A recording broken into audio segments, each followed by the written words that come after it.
Now, William, we're used to seeing you here on College Green on big political days with that big blackboard of odds that you go through with Star Sports Bet. So who are we looking at in terms of who's leading the pack, the people who the punters are putting the most money on right now? Lots of names are in the running. Our favourite is Matt Vickers. We've started with the obvious one. He's the deputy chair now. He's 3-1. He's an ally of Sunak, Redwall MP. If he's trying to lean into understanding how things are going in Redwall, you might say he's the ideal person to have for the local elections coming up. Now, yesterday, Lord Hague ruled himself out pretty sensationally of the race. Was he doing pretty well before that? He actually wasn't in our runners and riders. We're looking towards MPs, although that said, if you can request one, of course we'll be happy to add them to the list. But we weren't looking towards Lord Hague in terms of those party grandees. So who else is near the top then? With Hague out of the running, Matt Vickers potentially there as the current deputy. Who else are the big names? So the big names we're finding are Brandon Lewis, Oliver Dowden and Mark Harper. All of whom I think will bring plenty of profile to the job, all of whom I think we can say are probably a bit more in Sunak's camp. I don't think there's going to be any great rift between them. And what of Boris Johnson? We've heard a lot about the former Prime Minister in this process. Are people actually putting their money where their mouths are?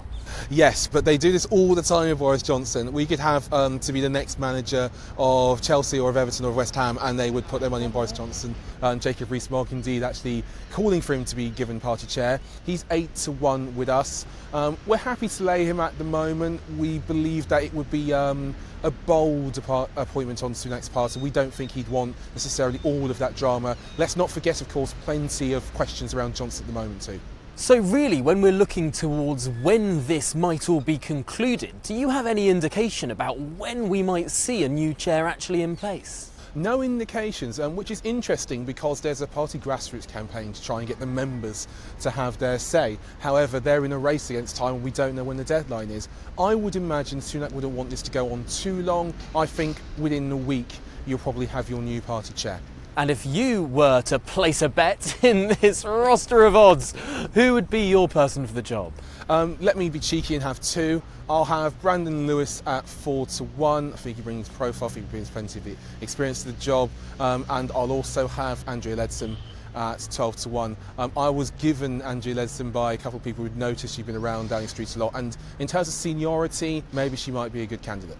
Well, there we are. It's really interesting, I think, to look at those people who currently aren't in the cabinet, probably more likely to want to take on, to be enticed into what some people might see as a bit of a poison chalice. Absolutely. It's not an easy job. There's a lot of infighting in the party. You've got a mountain to climb in those local elections. So yeah, definitely from outside the cabinet, I would imagine, will be the way I'm looking at it. I think it's also the way punters will begin to look at it. So with that in mind, you'll probably get somebody appointed who doesn't currently attend cabinet. Well, William, thank you so much for going through those odds. Really insightful there. We'll look forward to seeing what the conclusion of this particular appointments process actually is. My pleasure. Thank you.